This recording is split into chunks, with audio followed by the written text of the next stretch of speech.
there are many different ways people can become parents, and it's not always an easy road. But who can families turn to when they are faced with infertility or the adoption system? Well, we have an expert joining us live to help. Fertility and adoption expert Dawn Davenport. Welcome to DBL. Hi there, Dawn. How are you? I'm well. Thanks for having me. Absolutely. I want to know what drew you to become an expert on some of the challenges people face in becoming a parent. Well, my family is created through birth as well as adoption. So there is the personal connection, but I'm also the executive director of the nonprofit Creating a Family. And our mission is to support foster, adoptive, and kinship families. That's fantastic. So, Dawn, do you think there's a point when couples should stop trying to conceive if they are experiencing fertility issues? Well, I mean, every couple has got to, or person, doesn't have to be a couple. Every person has to make their own decision, obviously.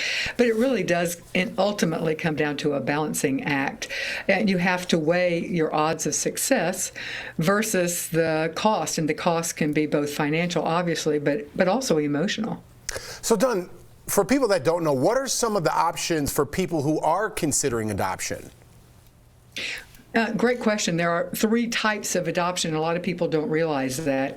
There is domestic infant adoption, and that's where a pregnant woman or couple make the decision that they're not going to be able to parent this child and seek another couple, and usually work through an adoption agency to do that.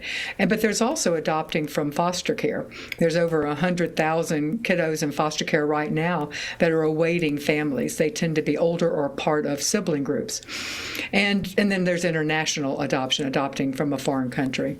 I'm so glad that people have someone like Dawn to help them navigate. I have to ask you, Dawn, how much does race, sexuality, orientation, and being single play a part in the adoption process?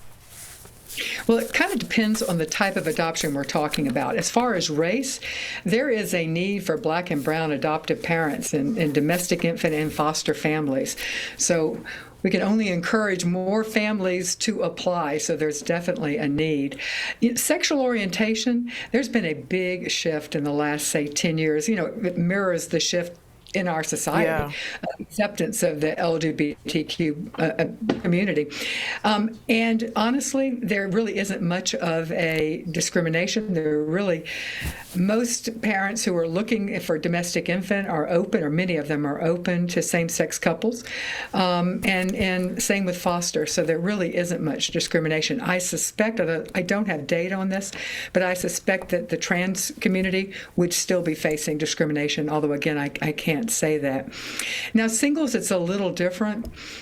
For single women, a lot of the women who are considering placing a child are single themselves and are looking for a two-parent family to place their child. So I do think it takes a little longer for single women, and I think there is a prejudice against single men. However, for foster adoption, honestly, a lot of kids would do better with a single parent. So there really isn't much discrimination there. Wow. A lot of people in the chat, just so you know, are talking about adoption and how they're interested and how much this is helping. So thank you. Dawn, thank you so much for sharing your knowledge. And to DBL Nation, please visit creatingafamily.org for more info about infertility and the adoption process. Plus, also check out the Creating a Family podcast. Thank you so much. We appreciate you, Dawn.